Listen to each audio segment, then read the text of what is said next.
Welcome to New Possibilities. I speak truth to power without fear. So for this video, I'm going to talk about these Democratic debates. As you all know, there were two debates. There are 20 candidates running. So you had one debate with 10 other candidates, and then you had another debate with 10 other candidates. And so what I'm going to do is I'm going to focus primarily on the debate between Joe Biden and Kamala Harris, but I will also talk about some of the other key moments during both sets of debates. So let's deal with this debate between Joe Biden and Kamala Harris. First of all, the discussion started because a question was raised about how one of the candidates, this candidate who's a mayor in Indiana, he was asked about how he's addressing the problem of police brutality because in his city there was a police involved shooting and there have been protests around that shooting and people are calling him to task because of that. And basically he talked about how there's an ongoing investigation. He talked about how he can't make any statements on it because he's the mayor, etc. And he talked about how he is taking steps to hold police accountable, and because of that, police officers have been complaining about it. And from there, you had other people make statements dealing with race. You had the candidate by the name of Marianne Williamson talk about how a lot of these problems are symptoms of a larger problem that goes back to slavery. And then she went on to advocate for reparations. And from there, you had Kamala Harris talk about the experiences of black men in this country. She talked about how her friends, her black male relatives, and black male co-workers have been victims of racial profiling, have been, victims of racism. She said that none of them have not been victims of racism. So that was a very powerful statement that she made about black men being subjected to racial profiling and racism in this country. So I have to commend her for speaking out boldly on that. And then the sister went on to talk about Joe Biden. And you all know that there has been some controversy involving Joe Biden, as I've talked about in a couple of my YouTube videos. Joe Biden made statements praising the fact that he was able to work in a civil manner with segregationists. He was able to get things done. And he also went on to brag about how these racist segregationist senators never referred to him as boy. And we know that the term boy was a term that was used to degrade and denigrate and disrespect black men, basically suggesting that black men are not men, that they are not on the same level as the white man and that they're not worthy of respect. So Joe Biden was bragging about the fact that these white men never referred to Joe Biden as a boy. And to me, that's just disrespectful to brag about something like that. That's like somebody bragging about a white separatist not calling them a nigger. A white man bragging about not being called a nigger. Of course, you're not going to be called that or a boy because you're white. So to brag about that is ridiculous. And it downplays the racial and racist nature of that term boy. And then, so Kamala Harris raised this issue. She talked about how it's inappropriate to brag about how you're working with segregationists. These are people that treated black people like second-class citizens. These are people that advocated for Jim Crow, a system of oppression against black people, a system that had us at the back of the bus, a system that forced us to drink from the colored fountain, a system that prevented us from eating at lunch counters, forcing us to go to segregated, dilapidated schools. A system of systematic oppression and humiliation. That's what those people advocated for. And you have this guy, Joe Biden, bragging about working with these scumbags, bragging about working with racists. These are the same racists that basically gave a license to these terrorist groups that terrorize the black communities by burning crosses in black property, by shooting black people, lynching black people, burning black people at the stake. That's what these terrorists did. And that's what these segregationists condoned through their actions. But yet and still, you have this guy, Joe Biden, bragging about working with these people, bragging about negotiating with these people and being able to do things with these people. And while we're talking about him able to, being able to work with these racists and these segregationists, Kamala Harris brought up another point. She talked about how this guy, Joe Biden, actually worked with these segregationists to oppose busing. Now, here's this guy who wants to pretend like he's some great champion of civil rights and he's some great liberal and all that kind of stuff, some great white savior, as many of you believe him to be. But here he is working with segregationists to oppose busing. And we know what busing was all about. It was about continuing the legacy of Brown.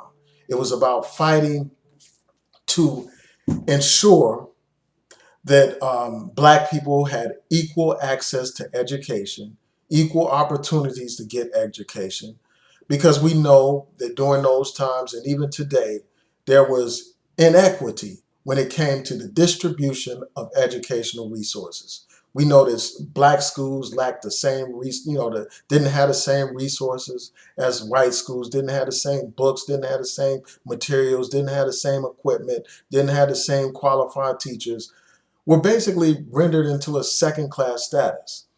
And so in order to bring about some equity, African American children were bused to predominantly white schools. Now, there are some issues involving that, but it was an effort to equalize things, to give African American children equal opportunity to education, period. To give them an opportunity to get educated, to get a quality education. But you had people like Joe Biden and these segregationists opposing that. And Kamala Harris called him out on this, and rightfully so. And the way she did it was so incredibly powerful. I think it was the highlight of the debates, period. She talked about how, as a kid, she was one of the first children. She was like the second group of children to integrate this particular school that she was attending. Um, she talked about how a little Black girl from California went to a white school. She was bused to the school for years and all that kind of stuff to integrate the public school system. She said she was bused every single day.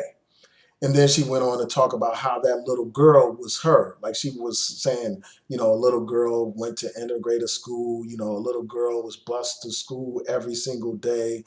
And then she went on to say, that little girl was me. And that little girl was me. That was like the most powerful moment in the whole debates. And basically it highlighted the fact that because of the equal opportunities that she had, because of busing, she was able to become the person that she is today. Somebody that is a U.S. senator, somebody that is running for president of the United States. Because of those opportunities created for her, she's in the position that she's in today. But it was people like a Joe Biden who did everything in their power to oppose busing, to stand in the way of progress in this country. And this man tried to run away from that legacy, run away from that history, to run away from his record by saying, well, I wasn't opposed to busing, period. I was opposed to the U.S. Department of Education imposing busing on people. And he basically suggested that it was a matter for the states to decide whether or not they would be integrated or, have integrated schools or busing and all that kind of stuff. And I'm glad that Kamala Harris called him out on this. She talked about how it was necessary for the federal government to intervene when you had local governments that thought it was okay to have separate and unequal. They thought it was okay for Black people, Black children to go to inferior schools while you had these white affluent communities having these advanced schools with all this, these resources and equipment and all that kind of stuff. It's always been a need for the federal government to intervene. And that states' rights argument is so horrible coming from somebody that's supposed to be a liberal. Because we have to remember, That's the same argument that segregationists use to justify Jim Crow. They use that argument to say, well, the federal government shouldn't be in our schools telling us that we have to integrate. They use that argument to say that the federal government shouldn't be telling us that we need to integrate businesses and we need to, give people voting rights. They said that should just be a matter for the states. If we left it to the states to decide those very important civil rights issues, there would still be Jim Crow in America today. De facto and de jure segregation today. That's what you would have. It took federal courts, federal decisions, and federal agencies and federal laws to bring about civil rights in this country. And so for this guy, Joe Biden, to basically try to duck and dodge and pretend like he wasn't opposed to busing, it's absolutely ridiculous. When you call for states' rights and you're saying that that's just a matter to be left to the states, you can't say that you were in support of busing. When you said that busing interrupted education, you can't possibly claim to be in support of, busing and stuff like that and civil rights and all that. I'm glad that this woman, Kamala Harris, brought this issue to the forefront and confronted him with this directly. I think that that was like one of the highlights of the debates, period. And I think that it has damaged Joe Biden. There have been more reports on this. They have audio of this guy talking about how much he opposes busing. This guy is on record sending letters to these segregationists, working with them to oppose busing. And basically that's opposing integration of schools and integration, period. And I think that that is an absolute disgrace that you have somebody like that with that kind of atrocious record out here trying to pretend like he's some great civil rights champion. Now, I'm not going to say that he hasn't done things for civil rights, period, but I think that that history of opposing busing is damaging. It should be called out every time. It should be something to be discussed. And to this day, from what I understand, this man has not apologized, for taking that position with respect to busing. And the man basically said, when people called him out on this, he said that people like a Cory Booker should apologize to him instead of him apologizing for opposing busing.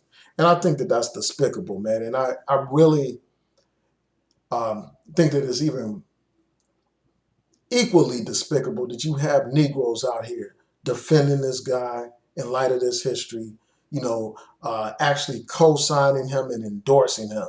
From what I understand, the mayor in Atlanta has co-signed this man, has endorsed this man.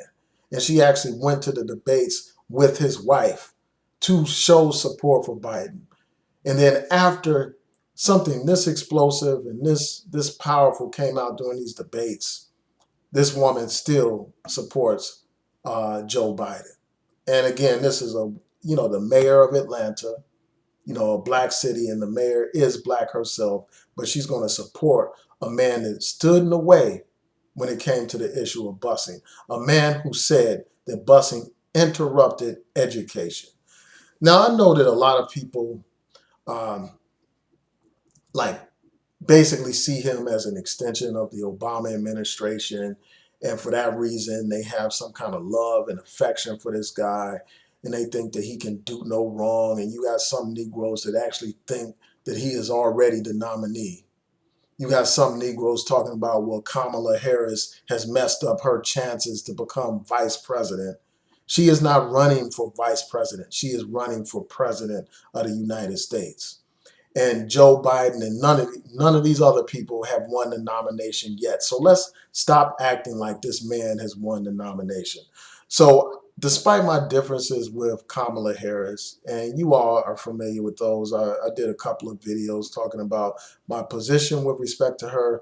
Despite all of that, I think that her performance was outstanding during those debates. And, everybody's been talking about this. She's been receiving more funds to her campaign as a result of her performance. And, I'm glad that this comes out now, and I think that the people in the Biden campaign need to reassess things. They need to deal with this issue of busing.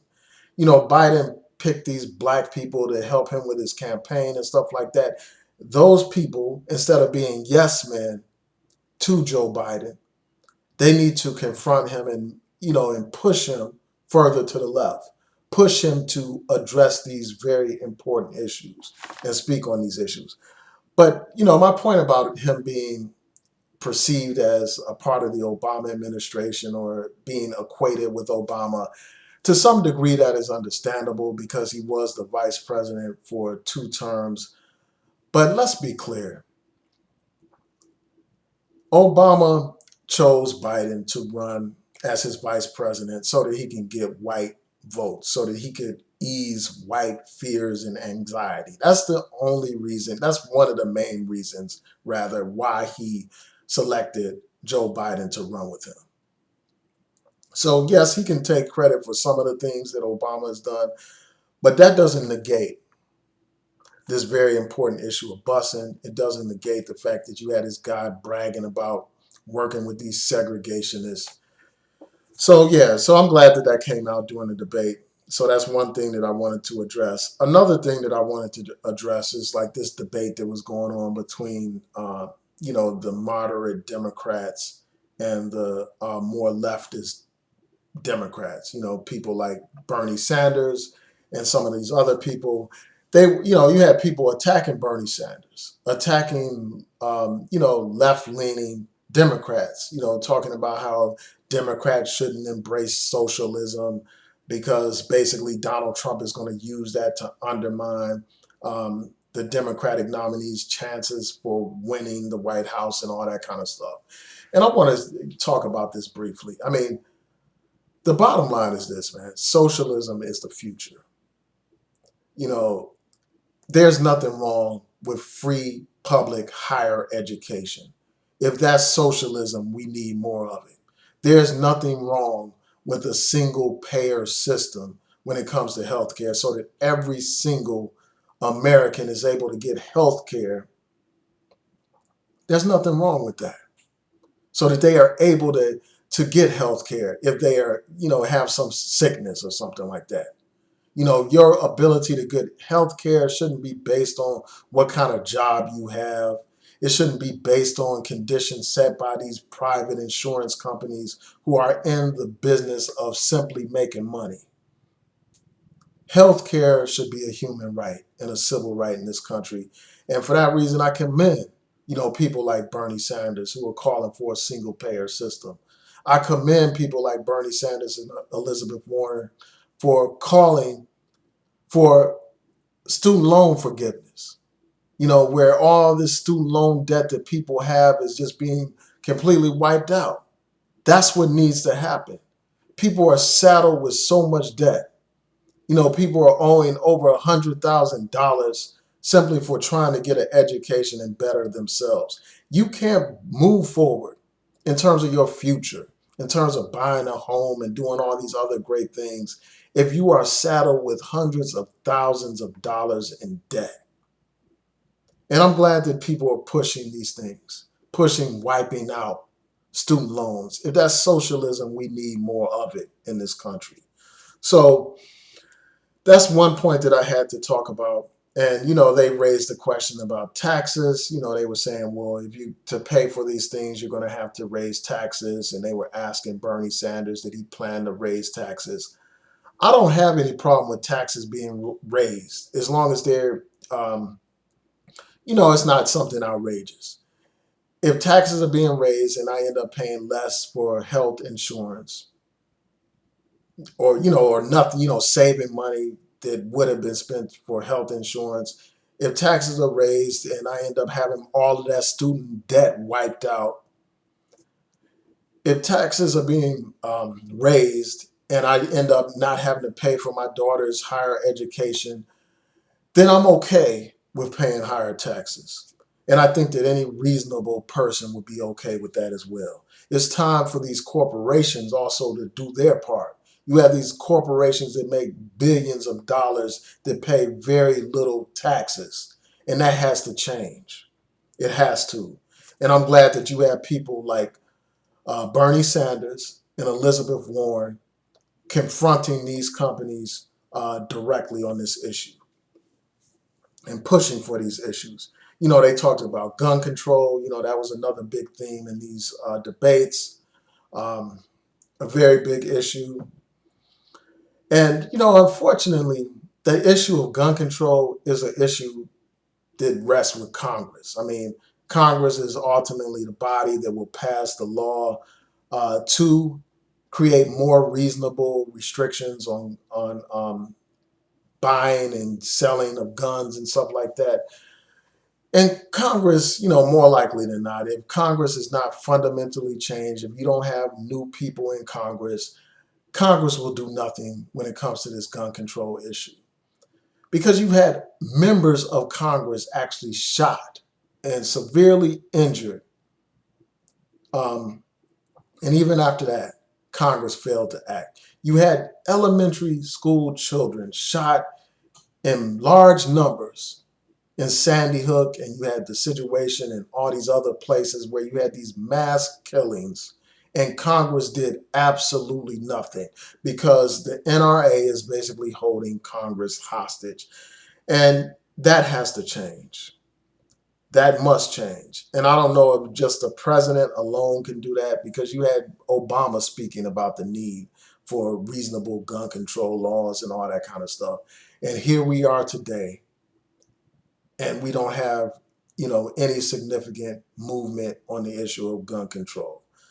So, you know, those are some of the highlights. And I also wanted to talk about some points that Castro made during the debate.